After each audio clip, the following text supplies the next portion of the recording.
Some new Carti music, man. Like Carti spends like 3.5 years since a whole lot of red 2020 Christmas Eve, and Carti's just been kept pushing back his brand new, I guess, music or narcissist or whatever this new project's gonna be called just so many times. But one thing I will say is Cardi's label and just his executive producing wise has just been super top tier, like super top tier.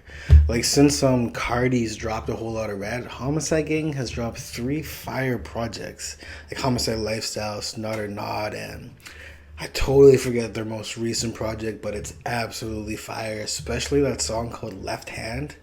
It literally sounds like a Cardi track, you know what I mean? Except it's like a duel.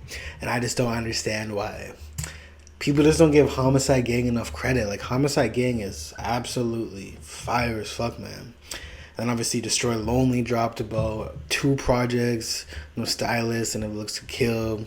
It Looks to Kill got a mixed reviews just because of how long it is, and that's mostly me. I just felt like it was very, very long. Split the track list in two. Probably would have been close to album of the year. And then obviously Ken Carson, man.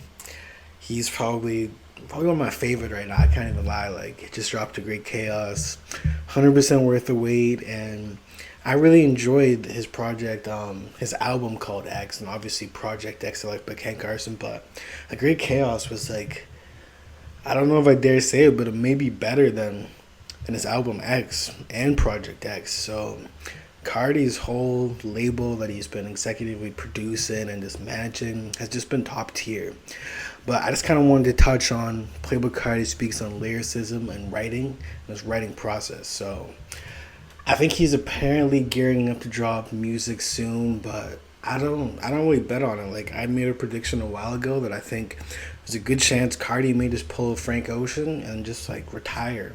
You know, just maybe drop the odd single, drop some leaks and stuff like that, or like accidentally leak his own shit. You know what I mean? Like he doesn't need to really drop. Like a whole lot of red was just literally revolutionary. So I guess this interview was numero Berlin. I don't really know what that is, but it says new interview sneak peek. And the interviewer says, "Do you feel like you write about different things now?" And then Cardi's like, "Yes, I have a lot to say. I'm really alone here. I stay by myself a lot, other than my family and my team Opium. But other than that, I'm usually by myself, just me and my two engineers. So sometimes I just come to the studio, and going on the mic is like keeping a diary." I mean, I'm gonna be real with you. Most of Cardi's music is like very low substance. It's just like he doesn't really say shit, but just the way that he hits that pocket, man, it's just like, yo, that shit hard, man. You know what I mean? Like it's just the way he hits the pocket and shit like that. He doesn't really say shit. You know what I mean? Like on "Die for a Guy" was one of the only songs I can think of where Cardi actually says shit.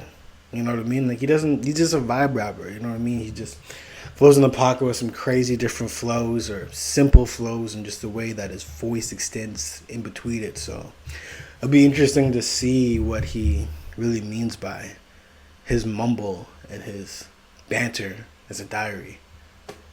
But you know, Cardi's one of my favorites, so this is like no diss at all. And then the interviewer's like, "Would it be fair to say that your lyricism has become for eternal over time? Become for eternal over time?"